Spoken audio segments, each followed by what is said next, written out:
Okay guys, welcome back to another video, and this is a training series of my current split. So a couple of videos ago I talked about what I was currently doing as a bit of an overview in terms of a split. In these videos I'm going to go through in a little bit more detail, exercise by exercise, what I'm doing and why. What you can take out of this is perhaps some exercises that you might want to implement, perhaps the order, and also the fundamentals behind why I'm doing what I'm doing, and obviously hand-picking those and making sure that they're in alignment to your goals as well. So disclaimer, as always, do not copy directly what I'm doing. Okay, but please take out some of the fundamentals, or perhaps it's, you know what, okay, that's a better progression strategy, it's a better split, that's probably a more appropriate exercise, or the order, and I'll sort of derive those takeaways as well. So let's get into it.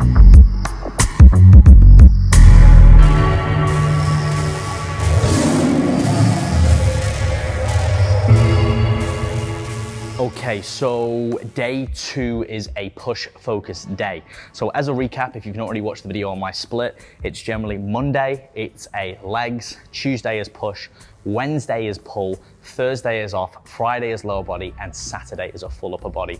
So again, hitting most muscle groups 2 to 3 days a week frequency. And again, this is obviously more bespoke to where I need to improve. So my main areas of improvement are the hamstrings, the calves, and the biceps. Also a little bit more lower lat, and everything else is fairly even. Those are the main points that I've got feedback from other people in the industry, people I trust, and also from analyzing my physique myself.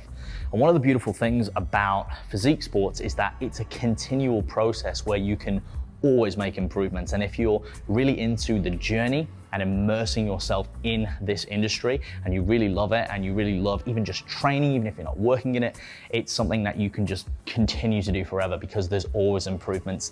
And it doesn't necessarily mean just size. It can be so many other elements as well, whether it's mobility, aesthetics, all of the little elements that go together to build a fuller picture.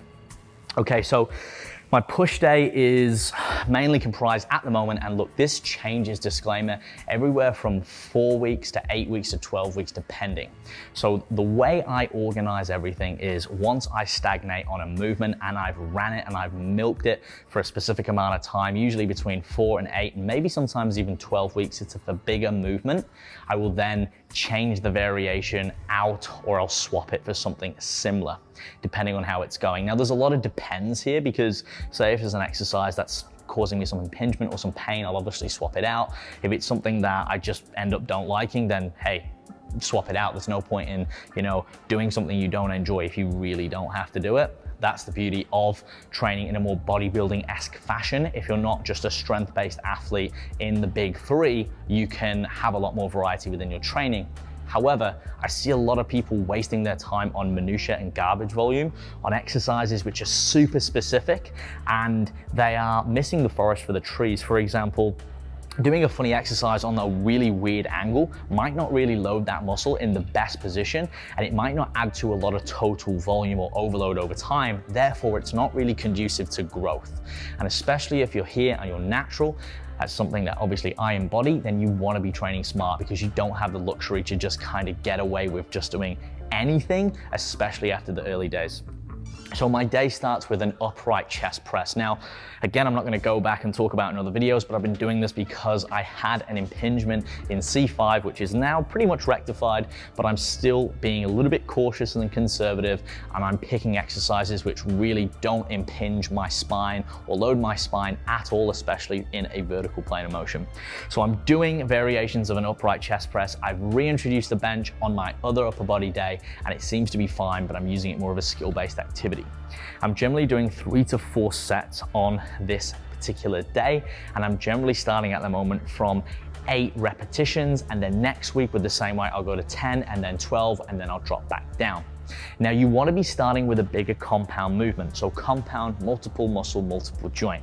Because if you think about it, why work one muscle initially early in the workout when you can work multiple muscles, move and accumulate more volume and load, and therefore acclimate more volume over the week? And as you get more fatigued in the workout, then you can isolate on the smaller muscle groups. So pushing, we're talking chest, we're talking shoulders, we're talking triceps, okay? So we start off with a big chest movement, one, because it's the bigger in the pushing trifecta of muscle groups, and it's one of my areas which I've really brought up, which is my chest, which I'd say is fairly on par, but I still want to pursue it a little bit more. So once I've done this, and there's nothing wrong with starting with shoulders, but again, it might be, hey, you know, you need more shoulders, start with those. So basics here, guys, there's always caveats. After that, I'm moving to a shoulder exercise. So I've been doing a seated machine shoulder press. I've been using a techno gym version here. It feels really good on my shoulders. I've been milking that now for around coming up to 12 weeks. So I'm due to swap it out soon. These videos, when I sort of get them out, they're always a bit delayed by a week or two as I batch them. So I may be doing something slightly different, etc. But it's a really good way to load the shoulders. Machine-based activities or machine-based movements are going to help you through that range of motion other than a free weight. Free weights are idealistic, but I like to mix things up, especially again with what I've been dealing with. I want to focus on loading my muscles through the fullest and best range of motion possible to get and take advantage of growth and minimal central nervous fatigue.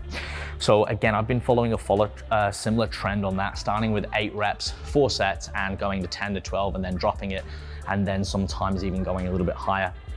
So on the first week of the block, so a block being 4 weeks generally at the minute, in a mesocycle, and then we've got 4 microcycles within that. We've got a introduction week, we've got a build, an attack, and then we've got a peak. So it generally follows that pattern, and the first week kind of sets everything up, and then I increase the reps, and then I might increase the reps again, or the sets, and also the RPE, so the intensity that I'm working at, and then obviously weight on the bar, and then on the last week, I may even drop set, superset, and on the isolations go to a failure, but probably not on the big movements per se.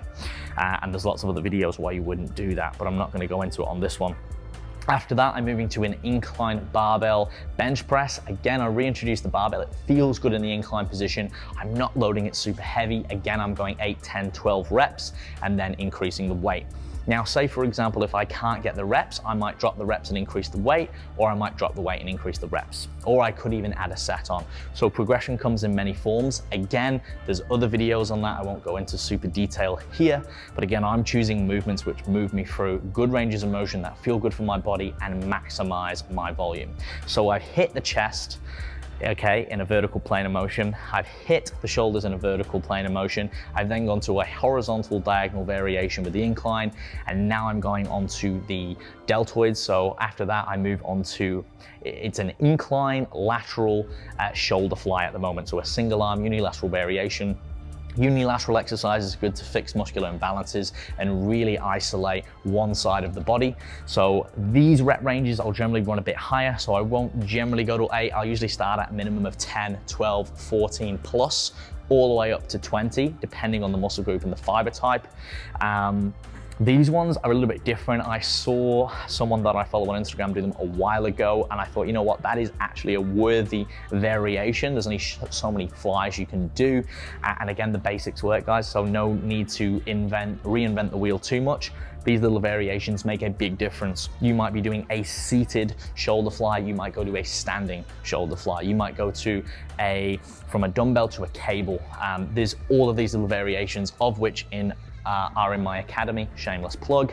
So, you know, you're generally going to oscillate between 5 to 6 variations generally over your years of training, and it's a matter of just understanding how to manage volume, frequency, and intensity to grow over time. After that, I'm doing a tricep, a rope at the minute, extension or pull down if you like. So what I'm trying to do is I'm trying to set, as you'll see in the video here, my elbows are pointing towards the ground, my shoulder blades are retracted, and I'm actually trying to almost push straight back with my arms so I can fully lock that tricep out to really get the lateral head right on the outside. I really want to develop that as much as possible. Now, I generally superset the shoulder flies and the triceps Why? They are synergist muscle groups, so obviously they're working together. These are now isolation, so I'm not gonna be accumulating massive fatigue, and it's just a way to increase the intensity and also accumulate more volume in less time, which is also another progression. It also aids for a sick pump for all the bros out there as well. And that pretty much wraps up my day. So I start off, I always do some dynamic stretches, and then I do something specific. So I might get the shoulders going with a little bit of light dumbbells, some shoulder flies, some press ups, and then I'll warm up with that main movement. I'll generally go 10 reps, 5 reps, 3 reps. I'll stagger the weight every time, and then I'm in, because you don't want to do too many warm ups, nor do you want to jump into your working weight straight away. That is pretty much it for the push day, guys. So I want to keep these videos fairly short. I think this is going to still be around the 10-minute mark, but that is what my push day looks like. If you've got any questions or queries, let me know. Again, there's some hidden gems in there in terms of progressions, the way you can progress, double progression, linear progression. Undulating progression will really come more in the big barbell-based movements, some of which I'm kind of doing, but I'm avoiding at the minute. So again, guys, keep it really simple, ultimately accumulating more volume over time and making sure that you're cycling through it. If you're always trying to go to failure all the time, you're gonna diminish your central nervous system. Fatigue's gonna be too high. You're not gonna be able to continue to come in and work those muscles. And this is why we train multiple muscle groups multiple times a week. And then we also have these blocks where we are increasing the intensity, decreasing it, i.e. deloads and intro weeks, and then peaking it again over time. So guys, I'm gonna leave it there. If you've got any comments or questions, as always, ask away, or if you've got anything positive to say, like the video after you like the video. Guys, subscribe. There are so many of you watching who have not subscribed, but there are so many of you who have subscribed. So thank you sincerely. I appreciate it, because without all of you, all of this means nothing. And ultimately, I just want to give back, pay it forward, and share the knowledge that I have. Still got a lot to learn, but I also have learned a lot over my years of training many people and making a lot of fuck ups myself. So make sure to subscribe, hit that bell icon, and of course, I will see you here, same time, same place, next week for another video and another one of my workout days. In the meantime, as always, stay fearless.